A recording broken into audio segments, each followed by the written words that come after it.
So this is my water heater. You probably can't notice it.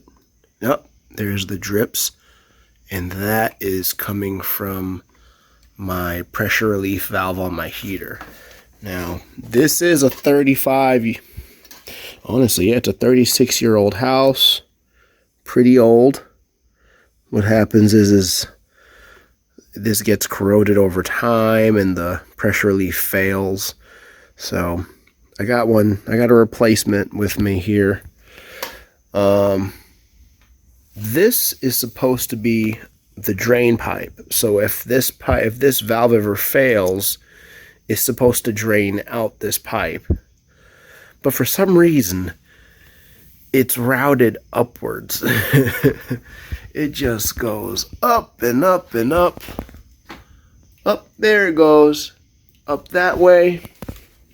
And then it runs all the way down the ceiling. And it actually goes outside through a downspout. Now, from what I've read, these lines aren't supposed to go up. They're supposed to go down.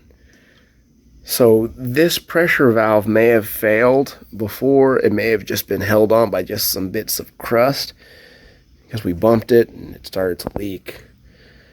But whatever. What I'm going to do is I'm going to replace this. I'm going to replace this with a line. I'm going to replace this with a straight piece of copper with the threads on. I'll have to learn how to braze or just let it run, let it ride until I get it fixed. I got some straight pieces of copper there. I could use this at a later date, but right now this contraption is just, it's got to go. All right, so I cut this with my saw, the drain line here, the drain pipe, and I used my pipe clamp to undo it from there. If you can look in there, there's a lot of gunk in there. So let's see if I can engage the valve. Whew. There's definitely still, there's a lot of corrosion in there. So what happened was it's partially failed.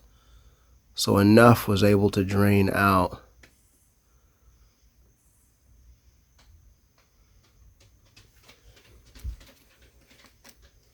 Now I just need to empty this bad boy out. All right. This line is still draining. I'm just gonna keep holding this thing there. So I found one of a similar type. This one also is 210 psi. It's got a 3/4 inch male threads. It's got the internal threads. I'm just going to reuse that pipe, that down pipe with it. Pretty much what I'm going to do is I'm going to screw this off and then screw this on really quick. And then I'm going to make it to where it's not oriented like this. I'm going to make it to where the downspout is pointed downwards, because this whole contraption is, I don't think it's good. All right, I got the replacement threaded on. Went on without any hiccups. There's the inside of the valve. It is holding up really good, no leaking. It's functional. And those threads were really good. Meanwhile, this one had so much corrosion in there, just nasty. This pipe, it looks horrible, but it's holding up pretty good. It's really, all it is it's just a drown spout. So this really shouldn't really have to come into any contact with water. So I'm just going to clean this up and just screw that on. So basically, if I ever see that there's dripping coming from down there, I know it's bad. All right, well, I'm going to put that together. So it has been several weeks since I have replaced this. It's been multiple weeks. This has not leaked a drop. No leaks, so we're good to go. I still never got around to getting rid of this copper pipe. I will eventually. I still have that plastic bag there just to catch any drips. Water heater works as expected. No problems there.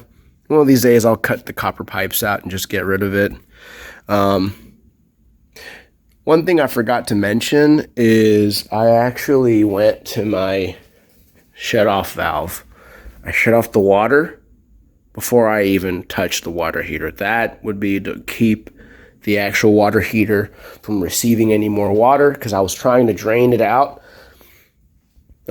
Ultimately, I tried to let it drip for a few minutes, let it pour out, but there was just so much water. It ultimately came down to me just kind of giving it a second to kind of cool down a little bit, and then getting my other replacement valve ready, unscrewing the old one off and screwing this one on as soon as possible, because it was just pouring out. I had this plastic bag here just to kind of keep this electronics from getting damaged. Before I even started as well, this is what I found it set to. It was on A. I turned it to pilot. I read up that you should turn it to pilot so the actual flame is still activated. When you turn it off, then you gotta you don't want to do that. So I didn't want to have to go about reigniting it, anything. I didn't want to have to do that. So I just put it in pilot mode here. I put it down in pilot. I let it cool for a little bit, because that essentially cut off the flame. I let it cool for about 30 minutes, and then I went about cutting this pipe, and that was, it was a big mess. Water was shooting out. Thankfully, I had this covered up and protected. I was able to get my bucket, put it underneath it until it slowed down, and then I was finally able to start to unscrew this and get the new one on. But yeah, just read up on it. It wasn't too bad. I'm not a big fan of having to call professionals for every little thing, but just read up, just take your time. Don't freak out. All right, y'all. Later.